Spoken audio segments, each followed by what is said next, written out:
sangat kecil. Bahkan donor jantung sekalipun itu akan sangat berisiko.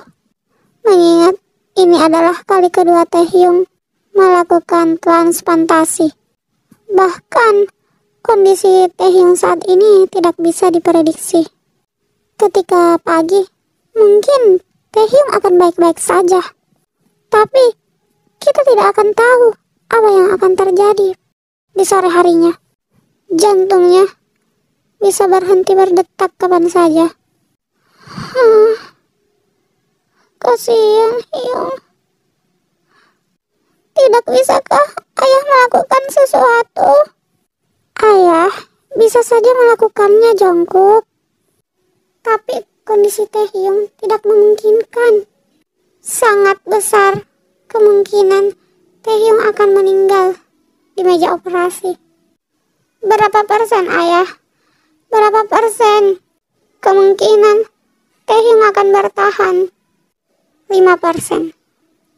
Hanya di angka itu kemungkinan Taehyung akan bertahan. Padahal kita baru saja bersama setelah berpisah belasan tahun. Dan kenyataannya, apakah kita akan dipisahkan lagi? Sesungguhnya ayah sudah mendiskusikan ini kepada ayah kalian. Dan kami memang sengaja supaya kalian bisa terus bersama hingga saat itu tiba. Bagaimana aku bisa bertahan tanpa Taehyung di sisiku?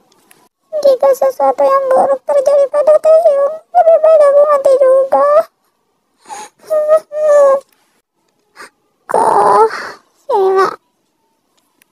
Maafkan ayah nak yang harus menyampaikan semua ini padamu. Kau harus kuat kok. Ayah percaya kau kuat. Dan Taehyung pasti akan bertahan untukmu. Ayah juga akan berusaha sebaik mungkin.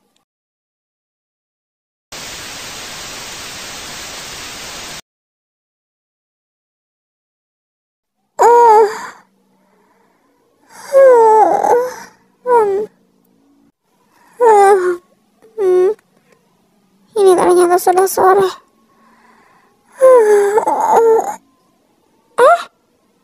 Apa-apa ini? Ya, kalian berdua. Apa yang kalian lakukan di kamarku? Dan apa ini? Bungkus cemilan dan minuman berserakan di mana-mana. Apa yang kalian berdua lakukan di kamarku? Ya, kalian. Pelankan suara video game itu. Ya ampun. Hei, kalian berdua. Halo, Hyung. Halo. Akhirnya, sang beruang kutub baru saja selesai berhibernasi. Astaga. Kenapa aku bisa berhadapan dua orang makhluk seperti kalian? Sabar, Yongi, sabar. Aku harus sabar. Aku sedang tidak ingin marah-marah. Hiraukan saja mereka. Jimin, sedang apa? Oh, Hyung, sejak kapan Hyung di sini? Baru saja. Kau terlalu serius belajar sampai tidak menyadari aku datang. Tapi, bagaimana mungkin kau bisa belajar saat mereka berdua berisik seperti itu? Biasanya rumah kita sangat sepi. Tapi sekarang, Hyung lihat. Rumah kita menjadi lebih hidup karena mereka berdua. Ini lebih menyenangkan daripada belajar di perpustakaan atau di kamar yang sepi. Hei, bagaimana bisa kau fokus belajar di tengah kebisingan yang diciptakan dua bocah itu? Menyenangkan apanya? Yang ada, kepalaku akan benar-benar pecah jika itu adalah aku. Apa yang sebenarnya kau kerjakan? Oh, ini. Sini, Jimin. Yuk. Aku tanya lagi. Apa yang sebenarnya sedang kau kerjakan? Hyung sudah melihatnya. Untuk apa bertanya lagi? Kenapa kau yang melakukannya, Yim? Kemana semua orang-orang kepercayaan ayah? Sejak kejadian yang dilakukan oleh wanita itu, ayah sudah tidak percaya dengan siapapun dan membebankan semuanya padamu. Kau pikir otakmu sebesar apa, hah? Jimin, kau sudah kelas 3 sekarang. Fokus saja pada sekolahmu dulu. Aku masih sanggup melakukannya, Hyung. Tinggal sedikit lagi dan semuanya akan kembali. Lagi pula, di masa depan nanti, perusahaan itu akan menjadi milikku. Aku pikir, apa salahnya belajar dari sekarang? Jimin, besok aku akan berangkat ke Jepang untuk menemui investor perusahaan kami yang pernah digagalkan oleh wanita itu. Aku sudah membuat janji untuk bertemu beliau besok lusa. Apa? Jepang? Kau gila? Aku tidak menyangka kau sudah bertindak sejauh ini. Aku tidak sendirian, Hyung. Kang Ajusi, orang kepercayaan keluarga kita, akan menemaniku. Tapi Jimin, itu negara asing untukmu. Dan juga, ini pertama kalinya. Hyung lupa. Aku sering pulang pergi Korea Kanada saat aku berusia 11 tahun.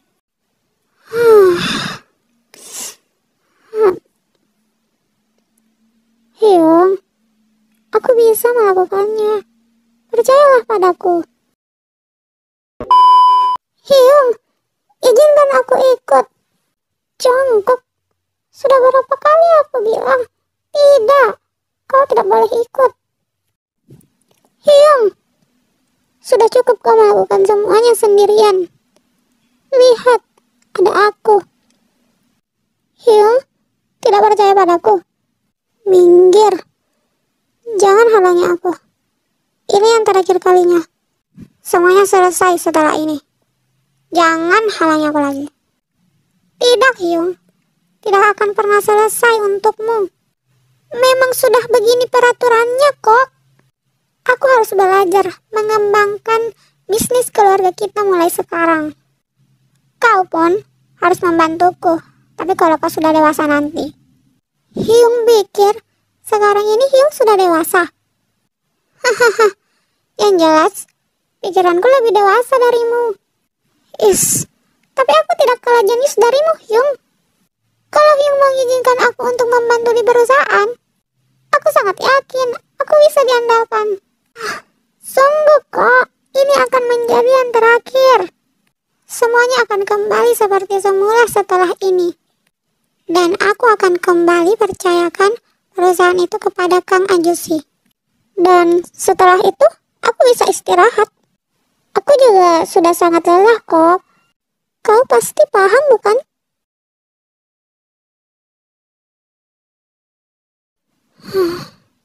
Kok, aku tidak akan lama. Hanya 3 hari dan aku akan segera pulang. Jangan khawatir. Bersenang-senanglah dengan Taehyung. Dan jangan menyusahkan Yongi Hyung, oke?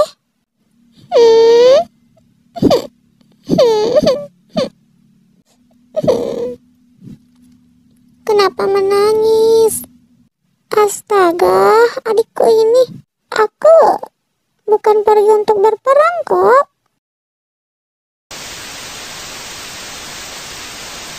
Sial. Jimin dan Kang Ajusi tidak bisa dihubungi. Tidak ada yang dapat dihubungi. Apakah aku mau nyusul saja ke Jepang? Jimin, dasar kau membuatku khawatir. Pokoknya, setelah kau pulang nanti, aku akan langsung menyeretmu ke Kanada. Yongi? Ini sudah sangat larut. Kenapa kau belum tidur, nak? Kau hebat, Tuan. kau bisa tidur nyenyak saat kau tidak mengetahui kabar anakmu.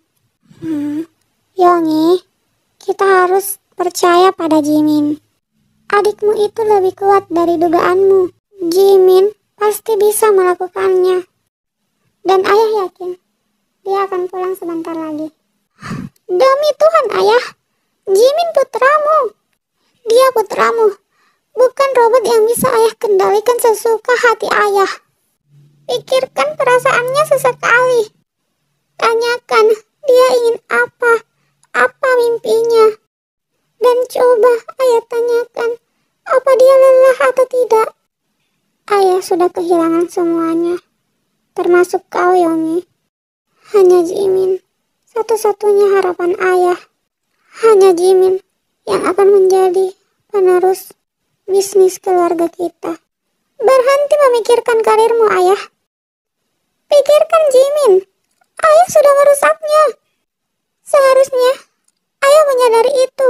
Jimin hancur. Fisik dan mentalnya. Ayah menghancurkannya. Yongi, ayah melakukan ini demi masa depan Jimin kelak. Demi masa depan kalian semua. Jimin harus menjadi kuat apapun yang terjadi. Karena dia akan menjadi seorang pemimpin suatu saat nanti. Sungguh, aku tidak bisa membayangkan tekanan apa yang Jimin sudah dapatkan selama bertahun-tahun dari ayah. Aku tidak akan tinggal diam ayah. Aku tidak akan membiarkan Jimin hancur lebih dalam. Aku akan mengemasi semua barang-barang Jimin malam ini. Aku akan membawa Jimin ke Kanada. Dengan atau tanpa persetujuan ayah. Apapun yang terjadi, aku akan membawa Jimin. Minggir ayah, jangan halangi jalanku. Hyung, kau sudah tidur? Damai sekali tidurmu sambil memeluk boneka itu. Melihatmu membuat kemarahan pada ayahku sirna begitu saja. Tidak salah aku menyuruhmu tidur di kamarku. Boneka yang kau peluk jelek sekali. Aku tidak habis pikir. Kenapa kau sangat menyukai boneka jelek seperti itu? Bodoh. Aku juga sudah mengantuk. Selamat malam, Taehyung. Ayo naik Hyung. Naik ke punggungku. Aku akan menggendongmu Hyung. Hei, tidak mungkin. Kau baru saja berlatih dengan keras dengan tim basketmu. Lagian juga, tidak mungkin aku naik ke punggungmu. Hyung, tidak perlu gengsi. Ayo naik, sebentar lagi gelap. Aku tidak mau mendengar omelan dari Bibi dan juga mendapatkan tatapan yang menakutkan dari Yongi Hyung. Ayo jalan berdua saja. Lagi pula tidak begitu jauh. Aku kuat kok. Hyung, kau tidak bisa berbohong padaku. Aku merasakan sesaknya Hyung. Aku merasakan sakit yang sama. Aku bisa merasakan sakitmu. Aku tahu apa yang kau rasakan sekarang. Maafkan aku. Daripada terus minta maaf, ayo cepat naik. Kau yakin kau kuat menggendongku? Hyung meremehkan tubuh kekarku. Ya, baiklah. Kau tidak akan merasakan lelah jika menggendongku. Kau kan mempunyai tubuh yang sangat kekar. Sedangkan aku, tubuhku sangat kurus. Kau pasti tidak akan lelah.